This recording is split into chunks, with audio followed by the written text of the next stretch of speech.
Welcome back to Highly Respected. I'm your host, Scott Greer, and today we're going to have a fantastic and incredible episode for you guys.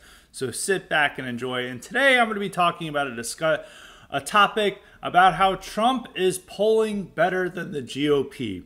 That Trump is more popular than the GOP in this election, according to all the polls. So there's been this meme throughout for a long time. This has been a meme even since he won in 2016. That Trump is less popular than the GOP. And that the GOP simply just got a generic Republican, whether it's Ron DeSantis, Rubio, maybe even Cruz, they would do a lot better. And this is based on a lot of what was happening in 2016. In 2016, Trump generally, in most of these contested Senate elections or elections that were in battleground states, did not poll as well, or on election day did not do as well as a lot of the Senate candidates. If you look in 2016, Florida was supposed to be a toss-up. Rubio did better than Trump in that state, even though Trump still won it. Rob Portman did better in Ohio, way better than Trump did in Ohio. Pat Toomey did slightly better even in Pennsylvania, even though it was about the same in Pennsylvania. And on and so forth. Pretty much every state. The only state where Trump did better than the Republican Senate candidate was in Missouri. Missouri candidate still won. But this even goes in Wisconsin. Ron Johnson did better than Trump in 2016. And so it goes on. And there were a lot of districts that may have gone Clinton, but were still competitive for Republicans in the House races. So generally, Trump did not do quite as well as some of these Senate candidates. So you could have just said, well, based on these results, a generic Republican could have also won. Maybe. I mean, the election was very much shaped by Trump, and I don't know how a generic Republican could have gotten a lot of that hardcore Trump base to the polls. But in any case, there is something there. I don't fully believe it, but they give the arguments for that. And you could see that in the Senate races. By 2020, it was essentially equivalent in these battleground states, where Trump performed either slightly better or maybe a slightly worse than the average Republican, but it was essentially the same. Michigan, John James and Trump ran at the same pace. In Georgia, David Perdue actually would have won the Senate, his own Senate race. There were two Senate races. There was a special election race, which had I think it had two different Republicans in it. There was another race with a woman. That was it. But the main one with David Perdue. David Perdue won the first round, but he didn't get 50%. He almost got 50%. And then he lost in the runoff because Trump voters were so demoralized by the results that they just decided to punish the GOP over it. And that was the one race where it's clear that the Senate candidate did better than Trump, even though the other Senate candidate in Georgia did worse than Trump. And that was Kelly Loeffler. But outside of that, in Arizona, Martha McSally and Trump ran essentially the same. Trump actually did better than McSally. And it was pretty much everywhere that difference had narrowed. And by 2022, with the midterms that happened, all Republicans decided that Trump is the problem, that the Republicans are extremely electable and would be just dominating races if they just got rid of Trump. They would have had amazing candidates like David McCormick and Sam Brown and Bernie Moreno. And all these people are now running in races. They would have had them without Trump, without his disastrous picks, like Dr. Oz, who only lost by a few points, or Blake Masters, who nearly won his race, or or Herschel Walker, which the entire establishment was excited for in 2021, but then all the scandals came out, and no one primaried him either. And thus, all this is due to Trump.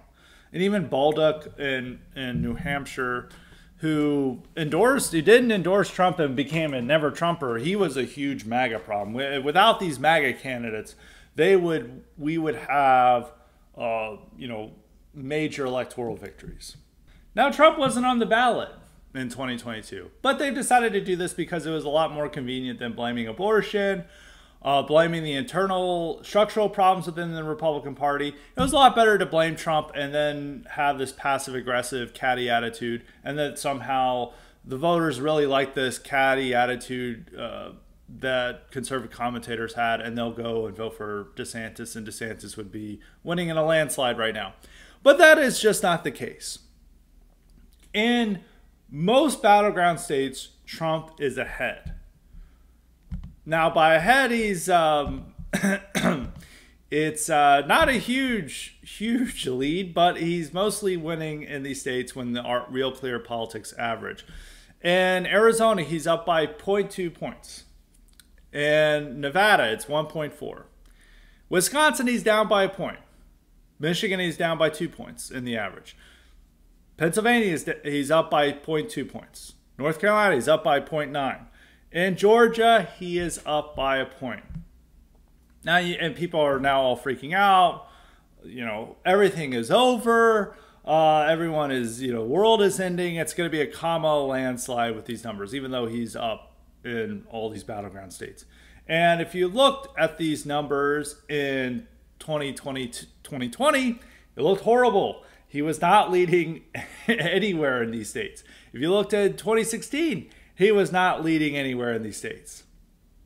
So he has a mild lead. It's a dead heat in the battleground states, according to the average. And this is not just one poll. These are the averages. So some polls are heavily defavored. So you have to keep that in mind. But he's looking pretty good, especially compared to the past two elections. And there's also the factor of turnout, which, unlike a lot of these moderate Republicans, he can get the turnout, the base to turn out. And that's what happened in 2016 and 2020, is that polls didn't account for this turnout advantage for Trump, is that there was a lot of voters that polling hadn't really been accounting for. The polling have tried to correct this error, but it's still unclear if they have. And there's still, a lot of people who didn't turn out in 2022 who are going to turn out to vote for Trump. So and in some states that are no longer considered a battleground, such as Florida, Ohio, Texas, Trump is got a very solid lead there. In Florida, his lead is over 6 points. In Texas, there's a poll showing him with double digits ahead, and same with Ohio. But the Senate races are in all these states, including Florida, Ohio, Texas, are not looking very good for Republicans. So we're going to go through the averages here to explain this. And this is something to say, is that the only candidate that they can claim is a MAGA extremist is Kari Lake. But in Arizona, the person who ran against her was like some dumb Stop the Steal, a guy who was also in Stop the Steal stuff, if I'm not mistaken. He's a sheriff, actually became a name because of Stop the Steal, Mark Lamb. He came out as a MAGA, total MAGA guy, is that someone who's like really super Trump. And apparently, due to DeSantis' extremely bad faith and conservative commentators' extremely bad faith impression of everything, he was turned into the extremely electable establishment Republican just to own Kari Lake and Trump, which in fact he was probably as electable as Kari Lake. It would be doing just as well as Kari Lake, probably even worse because he doesn't have the charisma level of Kari Lake. And he would have the same, so they would, even if he had been the candidate, they would have started blaming Trump. It's like the MAGA candidates are taking over the party, which is what they're doing in Ohio, which I'll explain. But so that's the one race where they can say a MAGA extremist is the candidate. But Kari Lake won the primary. And it is really stupid where the most electable Republicans are apparently the ones who cannot win primaries. The greatest sign of being electable is your ability to lose in a landslide in a Republican primary. So if you're losing by 20 points in a Republican primary, you're apparently the most electable person ever. But if you actually win in a Republican primary, you're completely unelectable. That's generally the theory that I've been getting for several years now, is that but if you can't win a primary, you're not electable. And this Mark Lamb guy was not electable under any. He couldn't fundraise. He couldn't get his name out there. He was not at all. He would be probably doing worse than Kari Lake. So I always find that really stupid when I have to hear it. But we will go and look at these averages to prove the point about that Trump is more electable than his supposed. So in Arizona, he's up by 0.2. The average in Arizona is Gallego is up by nearly 7 points. In Florida, he's up by, he's over, his RCP average puts him up by 6, over 6. Rick Scott is under 6 points. So Rick Scott still has a lead there. He'll win, but he's polling behind Trump. Maryland's one of the battleground states, but I'm not going to even point that. But I think we'll bring up Maryland because I think this shows the state of the race, is that if a lot of people are under this assumption that without Trump it would be a red wave, and that would be reflected in these states that they would not have, in a normal election, have much of an advantage. But in Maryland, under against the most establishment Republican, he would definitely be a part of the smash mouth GOP, Larry Hogan. The Democrat there, just some random black woman they picked up, is up by 9 points. So, and she's pretty left-wing too. So Trump's numbers are probably worse, but that might be the one state where Republicans are running ahead of him. Michigan, where Trump is down slightly, and Slotkin is up in the RCP average by 5 points over Mike Rogers. And Mike Rogers, if they try to claim he is a MAGA extremist, they are completely out to lunch. Mike Rogers is arguably the most establishment Republican there is. Now, Trump endorsed him because there wasn't really anybody there. The guy he ran against was Peter Meyer, who was a never Trump guy, who's also very establishment. And Mike Rogers is extremely establishment either. But I guarantee you that conservative commentators, if that election doesn't go well, they're going to claim Peter Meyer was the most electable. But Trump voters aren't going to vote for him because this guy is famous for being one of the 10 House Republicans who voted for Trump's impeachment in 2021. They're just not going to vote for him. But this argument's going to be there. So Mike Rogers, Mr. Establishment, and this is an open Senate race. That Slotkin is not the incumbent. Generally, incumbents have an advantage, but generally they have an advantage. So this should be, on paper, an easier race for Republicans, but it's not going. Trump is ahead. Montana, the Republicans are ahead there, so and Trump's easily winning, so that's not even worth looking at. In Nevada, where Sam Brown is the establishment guy, he defeated a guy that was considered the more MAGA extremist type. Sam Brown is, he's a wounded veteran. His face is burned from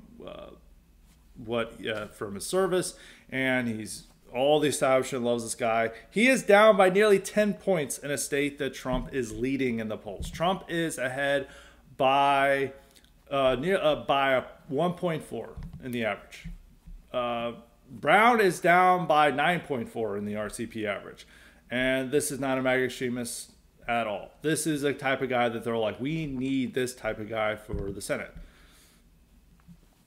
New Mexico, I don't think he's really going to compete in Trump, but the Democrats are ahead by almost 10 points there.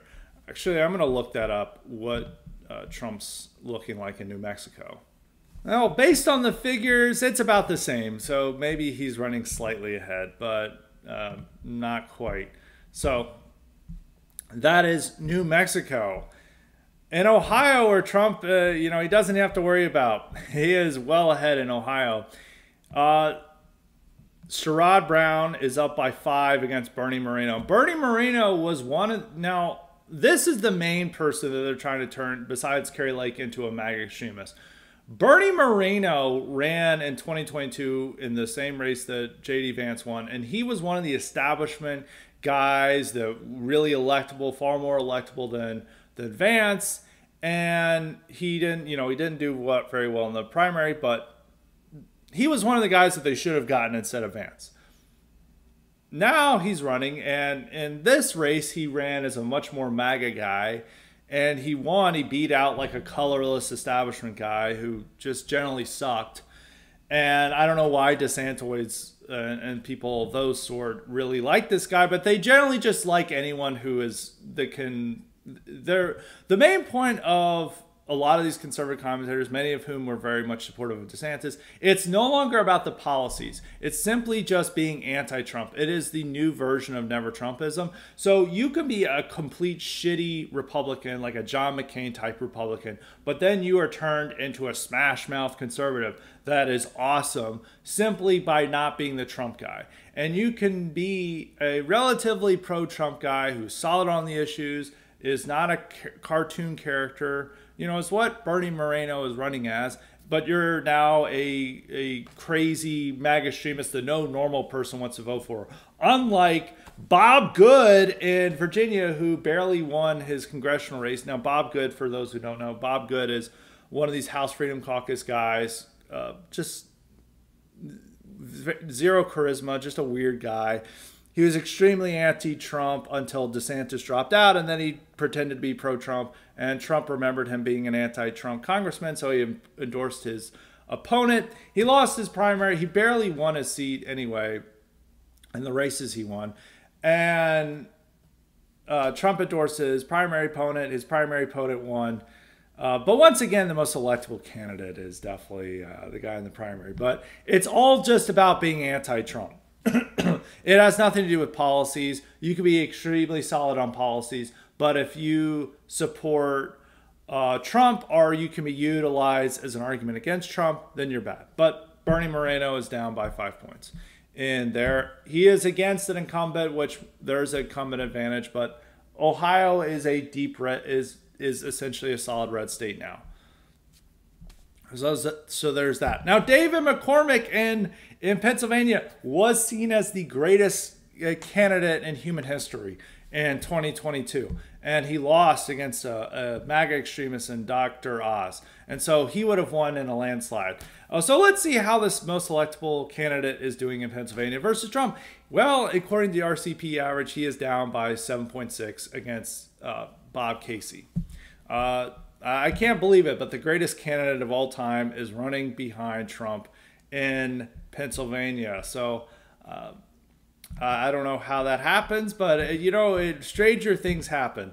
And so that is what's happening with David McCormick. And they were insistent on David McCormick being like this incredible, and he's like not even that good of a candidate.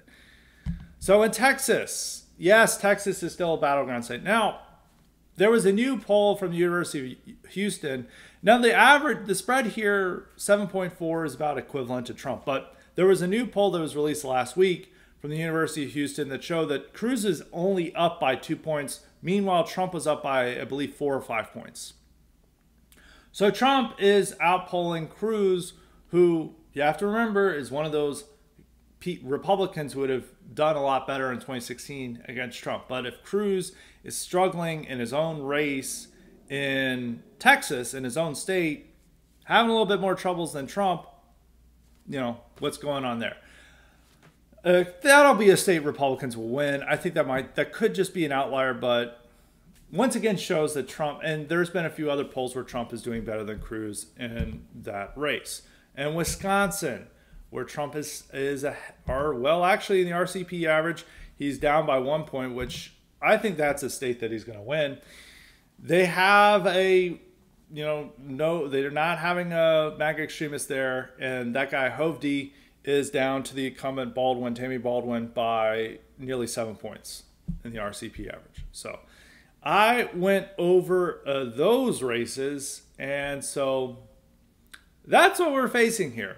So the main point of going through that data, I'm a big fan of data. We did actually the North Carolina. I did not go because the North Carolina governor's race is also there. And it's where that is needed to look at as well. That's a state that Trump is ahead by over a point. And there, Mark Robinson is down by nearly 9 points. Now, this is another person I'm going to say is a MAGA extremist, but Mark Robinson easily conquered the primary. He won by like over 30 points in the primary. There was no real contest, and he's won statewide. Now he is a colorful character. He is a little bit ICP-ish, Insane Clown Party-ish, but he easily won the primary. He didn't even need Trump's endorsement. He would have won that race whether Trump had endorsed him or not. And he is doing far worse than Trump there. And that's in the governor's race. So, looking at this data, the data is clear. Trump is outperforming Republicans. So there are a couple things to take away from this and to assess elections going forward. So the number one takeaway to look at this is that the meme that all the problems are stemming from Trump and that without Trump, Republicans would be winning in landslides left and right is complete bullshit. Trump is not the problem. The bigger problem is other issues, and you could even say that GOP is a bigger liability than Trump now. If they're so electable, then why is Trump exceeding them in the polls? Why is Trump doing better in the polls than they are? And this meme became popular because, as I said, it overlooked the internal issues of the Republican Party.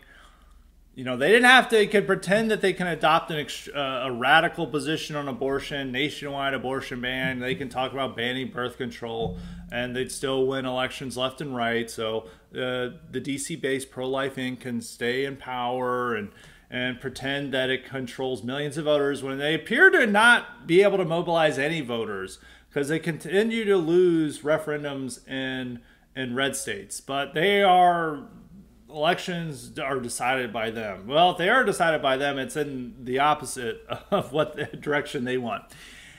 So all the conservative Inc. and all the standard pre-Trump infrastructure can remain in place, and the pre-Trump idiotic ideas can stay. But then once they get rid of Trump, they can, go about their business. And that's just not true anymore. Trump has fundamentally remade the Republican Party from what it was in 2016. A lot of people imagine that they can easily return to what the party was like when they had these massive victory in the 2014 midterms once they get rid of Trump. That is no longer happening.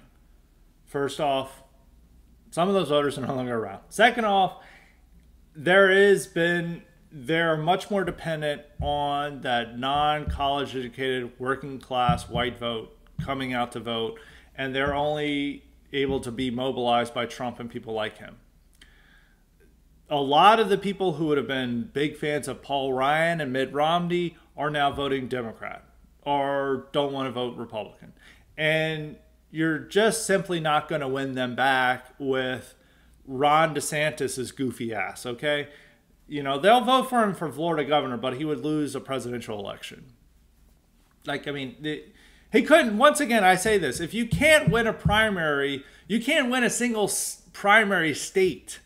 And you get your shills to pretend that losing by nearly 30 points in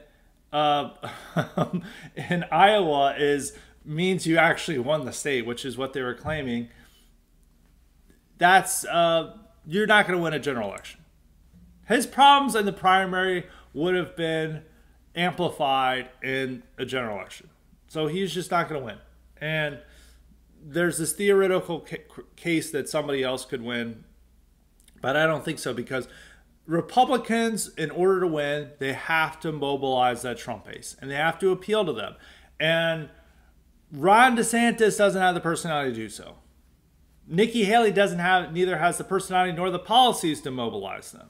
And so any Republican going forward to win elections has to be able to galvanize that Trump base. And the best way to ensure that base is not coming out to vote is to wage war on Trump and to try to kick him out of the party. And then once you kick him out of the party, you still have all the other problems with the Republicans, is that they're terrible at fundraising. They don't have a get out the vote operation. They still have abortion to deal with. They still aren't winning back these college-educated white voters. They're still struggling with them. So all four of those problems are still there. But now, conservative commentators can now feel more comfortable voting for Trump. So You essentially get Jenna Ellis back, who made herself a name simply by supporting Trump. And even though she's a total idiot, she's said multiple times in court, I'm a terrible lawyer and I'm a moron. Apparently, we need to, but she's my stand-in for the independent voter that is apparently not voting for the Republicans because of Trump.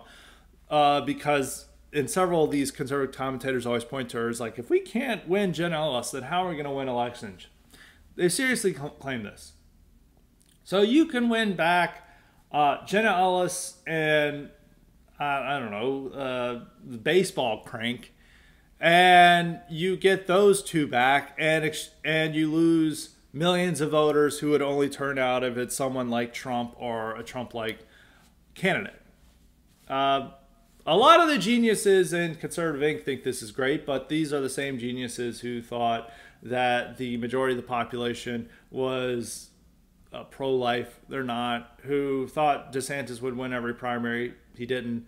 Who thought that Trump wouldn't win a single primary in 2016. Wrong. You know, they're constantly wrong. But people continue to believe them for some reason. But they shouldn't be trusted. They should be totally ignored. But that's the trade-off that they want.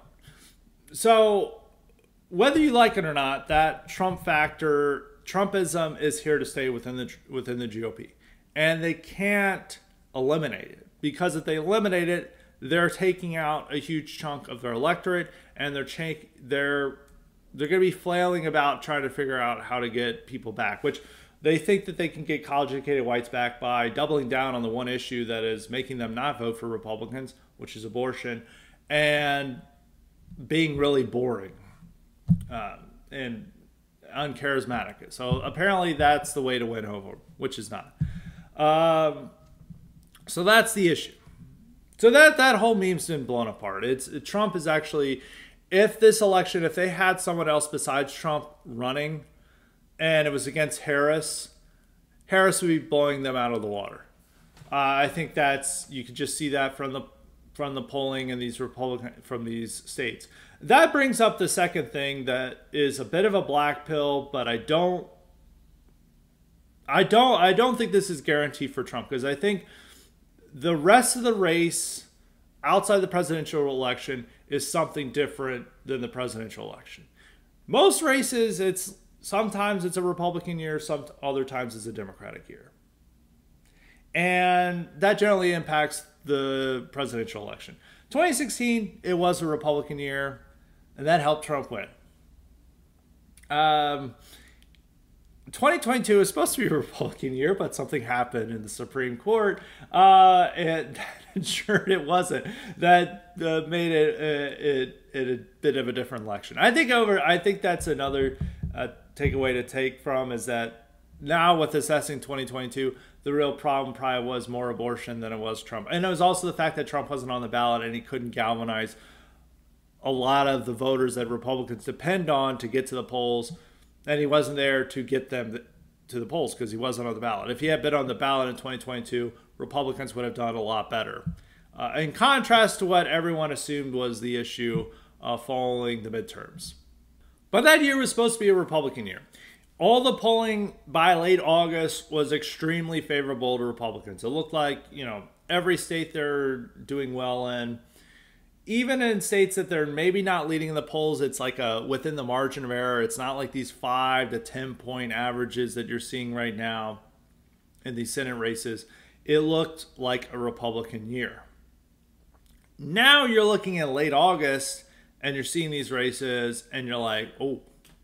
And even in 2020, the Senate races were looking better in the polls. So you're looking at them now, and this is like, this isn't good.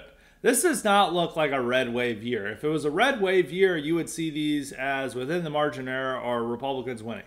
You could even look at somewhere like Maryland, where Trump's not winning Maryland, but the fact that if a guy like Larry Hogan is able to compete in an election and it's within 5 points in the polls, that shows that everywhere nationwide they just want to vote Republican over Democrat. And this is why Larry Hogan won in 2014 for the governor's race, is that was a very red year, and that's where Republicans won governor's races in states that they can't compete in presidential elections such as Illinois and Maryland. They nearly won the Senate race in Virginia, which nobody thought was going to be competitive that year. They lost by less than a point, or just 1 point in that race. And that just showed how red wave of a year it is. But, you know, if Larry Hogan, who's a very popular governor, he's the most popular politician in Maryland, is down by nearly 10 points in that state, you know, and he's the best candidate they could ever run in that state, even though I don't like Larry Hogan. But, you know, just as a barometer of Republican popularity in the election, the fact that it's not really looking like a less competitive race, it's an indication. But it gets worse if you look at these states where Republicans should be winning and they're down by a lot. So it doesn't look like a red wave year. But Trump can still win because Trump is the better candidate than Kamala Harris, and Trump is a better candidate than any other Republican. And they're still going to probably win the Senate. They're not going to lose in Florida and Texas. If they lose in Florida and Texas, it's a catastrophic election. But they're not. And they're going to win in Montana. His polling average is about 5 to 6 points over John Tester. And John Tester knows he's in bad shape. John Tester, who's the Democrat in Montana and Democratic incumbent, is saying, I'm not endorsing anyone in this race. So he's that desperate. Also, Republicans are picking up the seat in West Virginia. That'll be a 50. And once they get Montana and they don't lose any seats, they'll be at 51. So they'll have a majority. But I think this also doesn't play well for the House races. I think they're probably going to lose the House if these polls are accurate. Because if they're doing this bad in battleground states with standard Republicans, I don't imagine that they're doing well in some of these House races, these competitive House races. Also, the fact that at least 2 southern states now have to have a second majority black district, Louisiana and Alabama. They've been fighting over some other states over these matters. I think that indicates, and the Republican majority is like 3 seats. I don't know. They keep losing it. They have they have the thinnest majority ever, and they just need to lose like 5 seats to lose the majority. So I don't think it'll be very tough for them. Maintaining a House majority is probably the toughest task for Republicans. Easiest, winning the Senate majority. Next up is presidential election, which I think they'll win. But House, I don't know. I think if Trump wins, they'll still retain the House. It'll be a very, very thin majority, like 5 seats at most. But we'll see.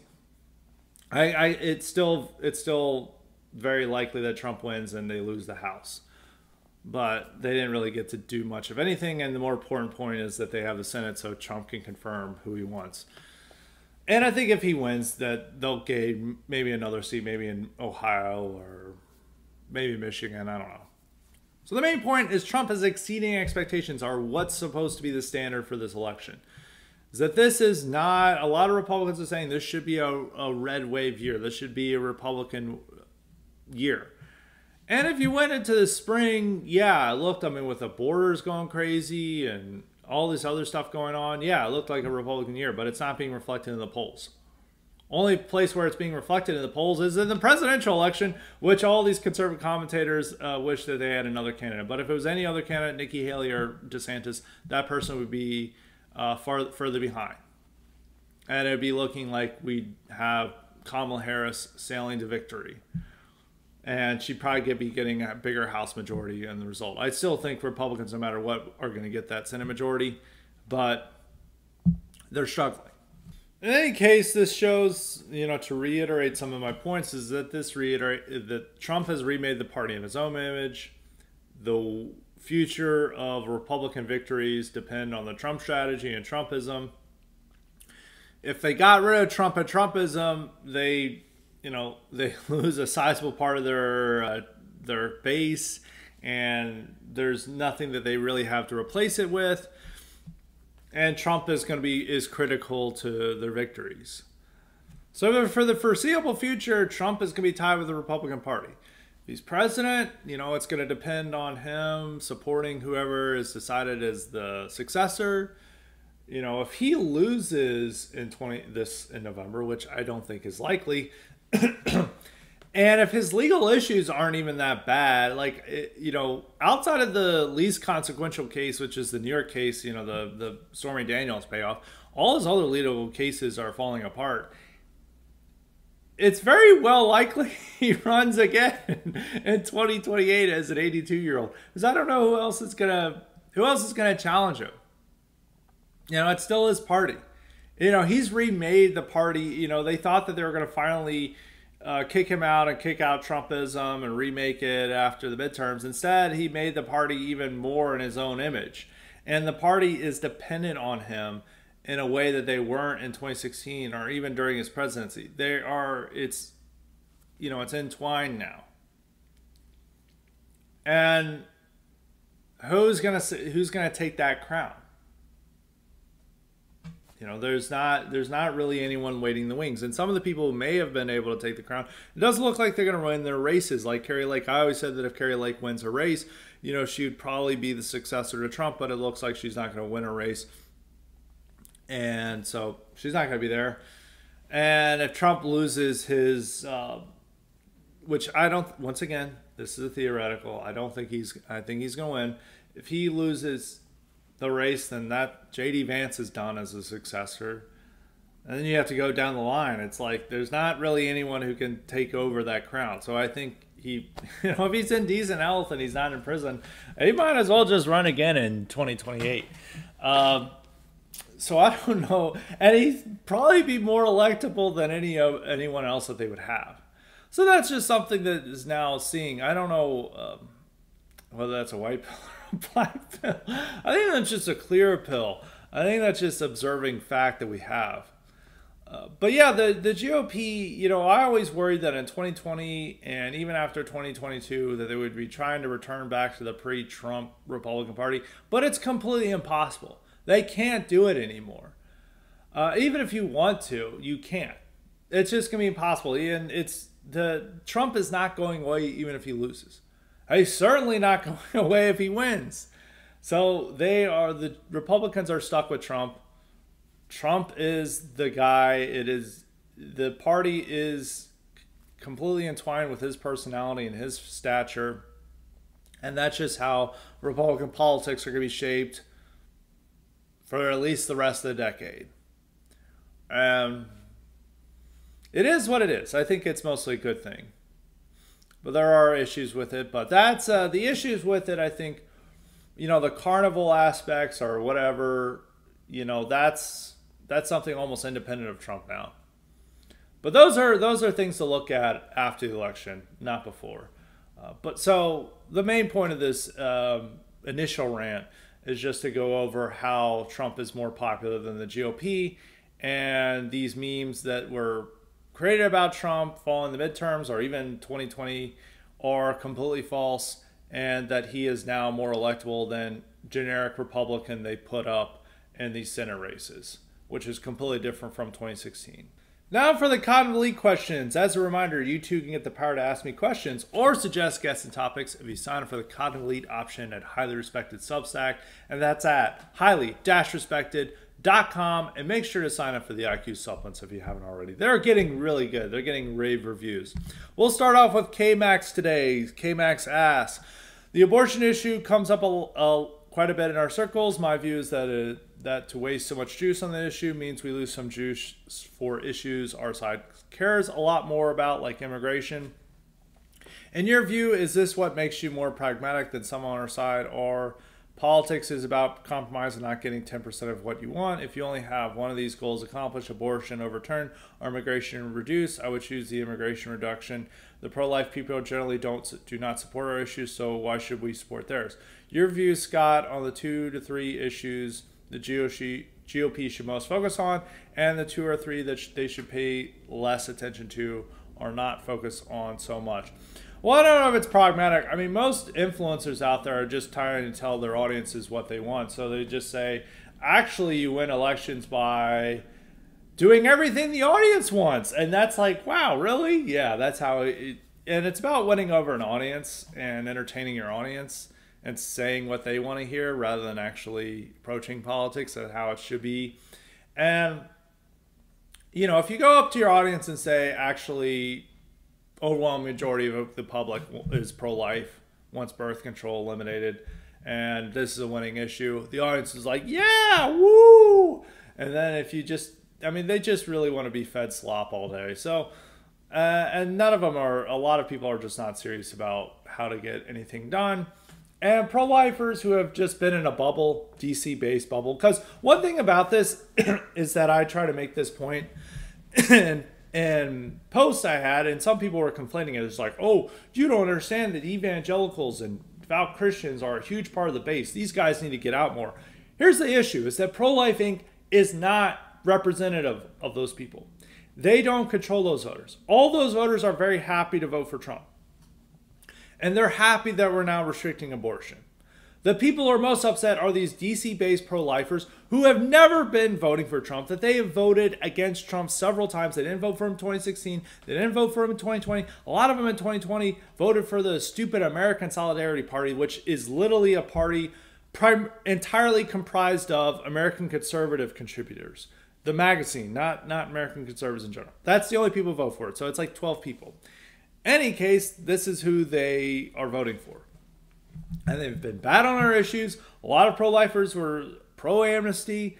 They threw the Covington Catholic kids under the bus right when they first started attack. They threw Steve King under the bus, even though he was the most pro-life congressman because he was considered racist. They don't stand up for anybody. They screw over the entire coalition. They want GOP to lose just so their own little issue can be satisfied. And then they want to vote Democrats anyway. A lot of these pro-life thinkers. So you really just have to ignore them. That they're not contributing any money. They don't mobilize any voters. They're not helping us win elections. Pretty much all they do is they provide jobs for all these frumpy 24-year-olds to come to DC and then complain about where are the good men. That is all they pretty much do. They don't really contribute anything outside of that for Pro-Life Inc. So that's their sole contribution, is giving these frumpy 24-year-olds who should be not involved in politics, unfortunately bringing them into politics and then making them think that they're the center of the universe and that they deserve a church mouse Austin Butler to marry them. Okay? That is what they contribute.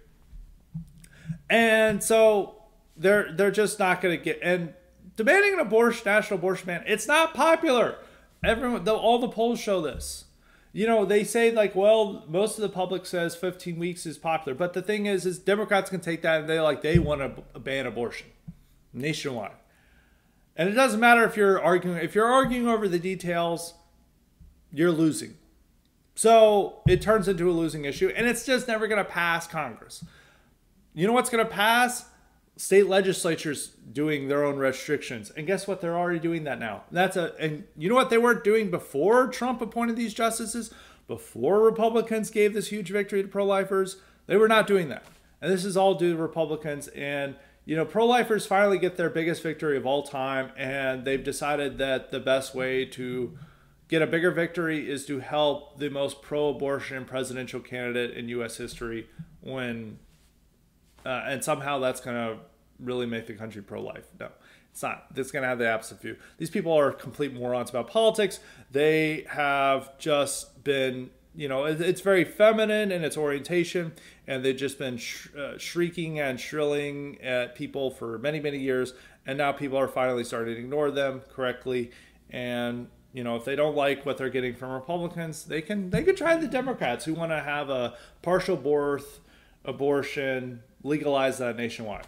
They can try that. Maybe that'll make be more pro-life. So on the issues to focus on, 2 or 3 issues GOP should most focus on. Immigration.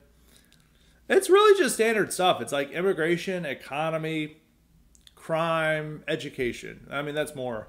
But I think those are the issues that GOP does best on. Universally popular. No issues that are happened there. I think it's just an easy victory. 3 things that they shouldn't focus on: abortion, entitlement reform. Even though I've become more pro entitlement reform as time has gone on, it is a surefire election loser. even more so than abortion, or about as equal to abortion. So that's what they shouldn't pay attention to. Um, what else? There's a couple things. I would say mainly that abortion and entitlement reform as the things that they should not campaign on. But immigration, economy, education, crime, all big GOP winners. I think just in general, I think a quality of life decline is also something that you can just say blame Democrats for. It's like all these regulations and the DEI stuff and the diversity hirings and all this. This makes your quality of life worse. And if you want a better quality of life, you should vote for Republicans. I think that's an overall message that they should really hammer home. And once they win elections, then they can do entitlement reforms or even restrict abortion. But they are horrible to focus on an election. And anyone telling you that they should focus on an election is just wanting Republicans to lose. So that is my answer to K-Max. We've got a question from, I believe this is Dollar Bill. Yeah, it's Dollar Bill. Saying, there's a pattern of Dems denouncing GOP presidential candidates as far-right extremists, racists, etc., but pay respect to them years after they have left the political scene. In 2012, Biden told a black crowd Mitt Romney wanted to put them back in chains. Today, the Democrats revere him as a principled Republican.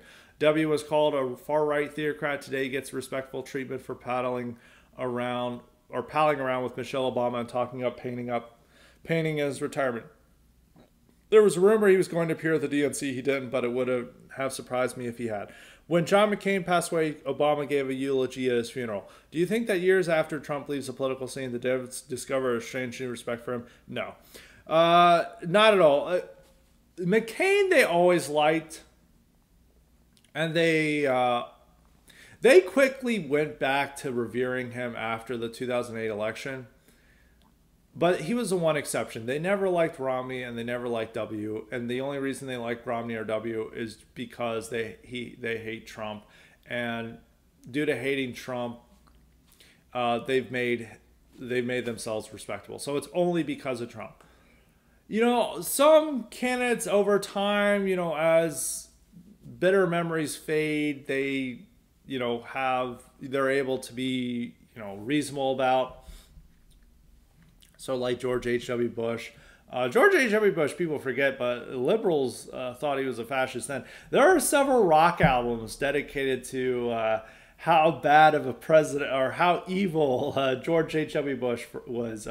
Sisters of Mercy had an entire album about him in 1990. Ministry had a whole album about him in, I think, 1992. So there were a lot of anti-Bush stuff. And you're like, George H.W. Bush? But by the time Bush was there, they liked Bush. But that was just to compare the father to the son, and to own the son. It's like, well, your father was a lot better. They still didn't like Reagan then. Reagan only became acceptable 30 or 40 years later, and as in comparison with Trump. It's only because of Trump. But Reagan was still widely hated into the 2000s, even when he died. I mean, I think there were a lot of people like celebrating his death, or liberals who got in trouble for it. And there were even like Democrats, you know, I think in 2001, his like 90th birthday, like the Republican Congress issued a happy birthday, and there were a lot of Democrats who voted against it. You know, Reagan still had that very negative stature, and also Nixon did too. Nixon still hasn't had that strange new respect for him. Among conservatives who have a wrong impression of what Nixon is like have no strange new respect for him, but Democrats and liberals have never had a strange new respect for him. And so that's going to be the same with Trump. Unless there was like somebody worse than Trump, or somebody emerged in like the 2030s who is anti-Trump or some sort, but he's like more right-wing, and Trump comes out against him, maybe there becomes a strange new respect. But Trump is going to be like the boogeyman for leftists and liberals in this country for the next 20, 30 years. And that's just not going to change. And he's going to be, the real comparisons is to see him like Nixon and Reagan rather than to see he might become like W or Romney or McCain. Those are different situations. I don't think there is going to be somebody like that. I think for the next, probably I say for the rest of the decade, the party's going to be Trump's party. The GOP is going to be Trump's party. And probably even into the 2030s, they're still going to be having to talk about Trump in the same way that they talk about Ronald Reagan. They were still talking about Reagan into the 2010s. I think it's going to be now with like Trump. And so you're just not going to see, I don't think there's going to be, even if he's like further to the right of Trump, he's going to portray himself as Trump's successor, not as the enemy of Trump in the 2030s. So I don't think there's never going to be a strange new respect for Trump. I think over time, I mean, you're already seeing this. I think the type of hysteria over Trump is diminishing. And we're even seeing that in this election. And over time, a lot of the stuff, you're going to look back at some of the things that people were writing in 2019 and 2020 about Trump. You know, there were people who would unironically go on MSNBC and CNN and were saying that Trump was committing a genocide against the American people by his actions over COVID. And the host would nod along. That stuff looks bad now. And it's going to look really embarrassing in 10 years. And it's just going to be stuff that's forgotten about. In the same way that a lot of the heated rhetoric and hysteria over W and George H.W. Bush and Reagan was forgotten about. But some of that lingered a lot longer for Reagan than it did for the Bushes. I think that's what's going to happen. But it's not going to be as hysterical and hair on fire way that they're treated. But they're always going to hate Trump, and they're going to see him as the worst thing ever happened to politics. In the same way that they still see Nixon and the way they saw Reagan up until Trump emerged. So that's going to be my opinion on that. They still don't really like Reagan, but they now kind of use Reagan cynically. I mean, there were Democrats who were praising Reagan at the DNC, and even Obama at times would try to praise Reagan when he was president, but liberals weren't really fond of it. And that's like 20 plus years after Reagan had departed from office. All right, second question. On Friday, Trump's campaign played the Foo Fighters song My Hero, which the band objected to. What's your opinion of Foo Fighters? Is Trump getting the best of Dave Grohl? I hate the Foo Fighters. I really absolutely hate the Foo Fighters. I know a lot of people always get mad about my music takes. It's mainly just people getting really pissed off at what I have, but I really hate the Foo Fighters. It's not even like a band that I generally don't like, but I can say, okay, this song is okay. Like Red Hot Chili Peppers. Or even a band I object to on a principle stand, like Nirvana, I can say, well, this song is okay. But with Foo Fighters, I really start to cringe. I really hate their songs. I hate Dave Grohl singing. I just hate Dave Grohl in general. So I'm very anti Foo Fighters. I know that probably my whole audience is going to be like, the Foo Fighters are awesome. It's like whenever I condemn nu metal, then my whole audience is like, what? Slipknot's awesome. And so I have very unique music tastes. It's not shared by a lot of people, but I generally hate the Foo Fighters. Even if you're going 90s alt rock, there's a lot more listenable stuff in them. I think it's just like generic rock with a really annoying singer. And I don't know. It's like if you went into like a lab and decided to create generic rock band with a little bit of ironic edge and a really ugly, terrible singer, then you'd have the Foo Fighters. And so I would not be a fan of them. So Trump should use something better. He needs to go back to classic rock or maybe start getting synth pop. That'd be funny if he started playing Depeche Mode. I think they would. I think people would get really. Depeche Mode would not be happy about that. So that is his question. Now we've got an important thing with New England refugee brings up. He says, please speak on the knife attack in Germany. Does this help the AFD's chances in coming elections? What happened is that there was a migrant who went to a diversity festival and stabbed several people. ISIS is claiming credit for it. It's another Muslim migrant. I believe it's a Syrian migrant. And he had been granted asylum. Two, he hadn't even been one of these ones who had had their asylum request rejected. Or I'd have to change. He had claimed asylum, but I think it was still being investigated. I don't know if it had been rejected. I'm double checking this because this is what a lot of these attackers, they appeal for asylum and then it's rejected and then they're never deported. European deportation is far worse than America because I remember seeing figures. It's like only like 5% of migrants ordered deported from France actually get deported. Everyone ordered deported from America gets deported. The problem is they come back. But in Europe, they just don't get deported in general. And so a lot of these attacks that we've been seeing in Europe right now have been people who have claimed asylum, then it was rejected, but then they stayed. And he was living in a place with other asylum seekers. So that is something, it's just like AFD campaign message here. It's like you have a Syrian migrant, attacked a diversity festival, killed several people, killed 3 people, being housed in an asylum shelter, just shows all the problems going on with Germany.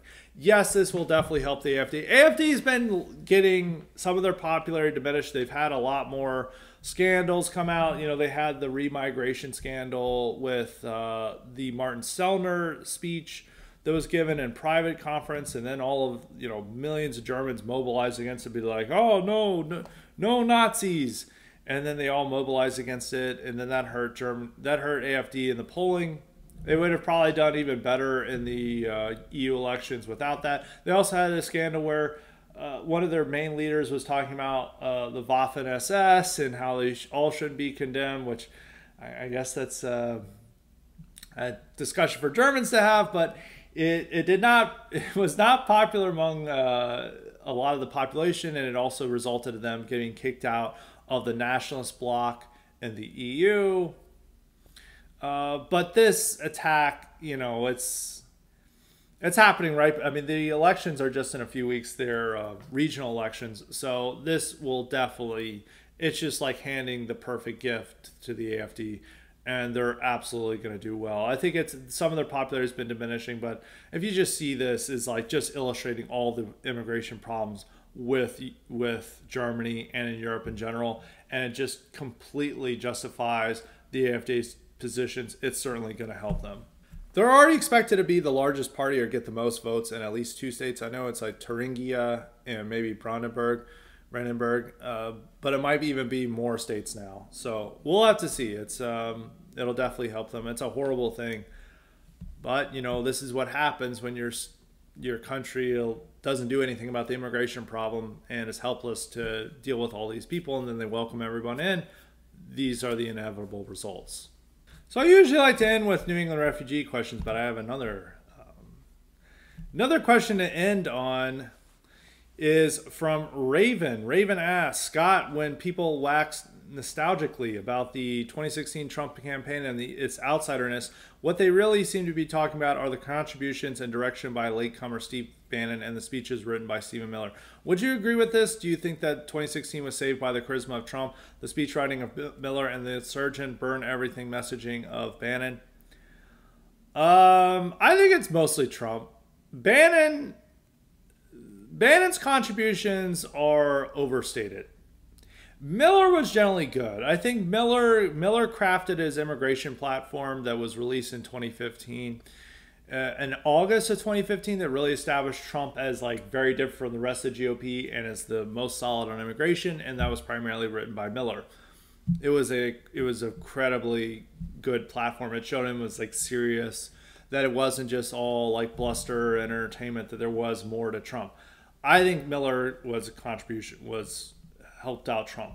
And I think Miller also, there was at this point in August of 2016 where it looked like Trump may support amnesty of some sort.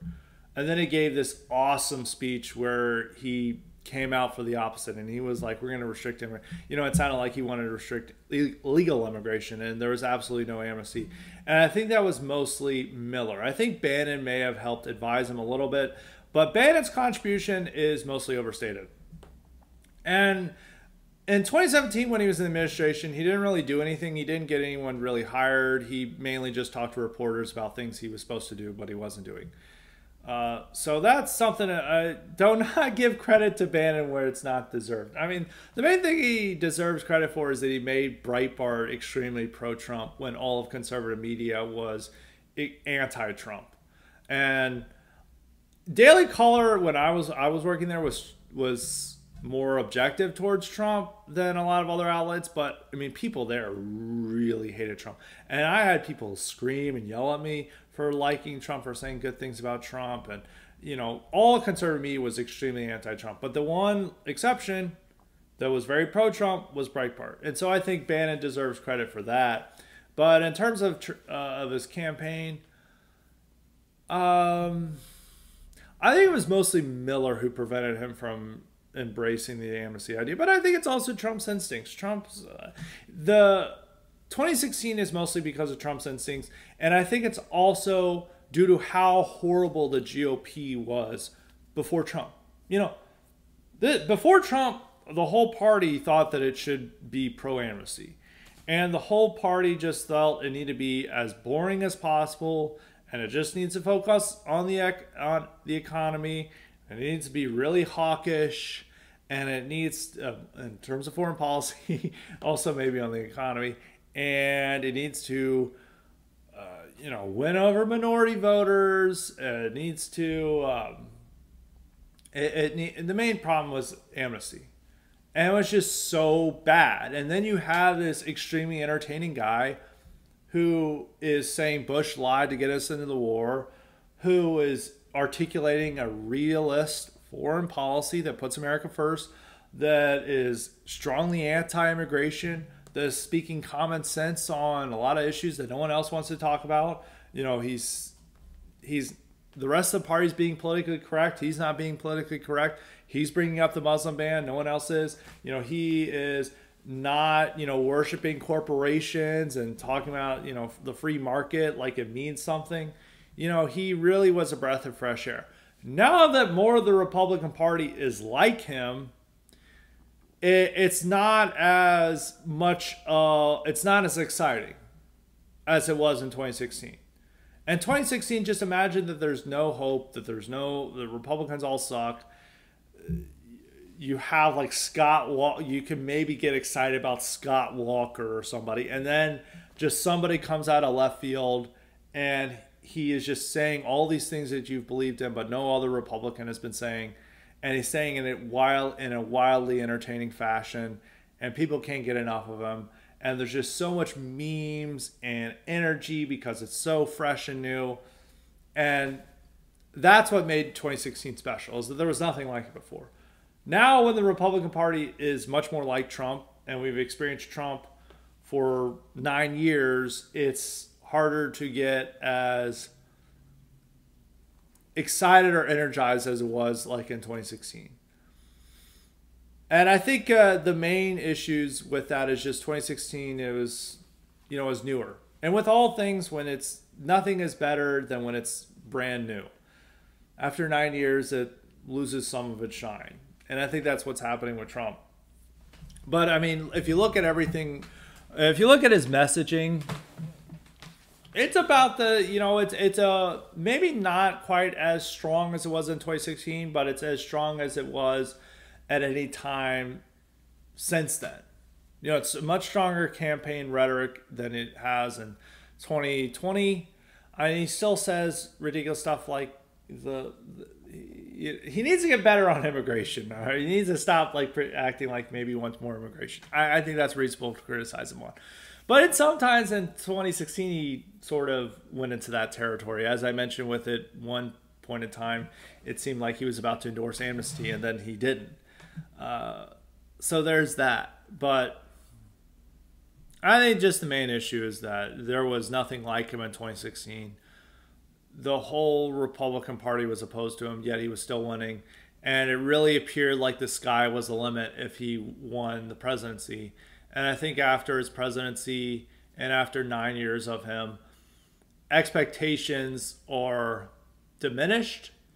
And it's harder to recreate that magic of 2016.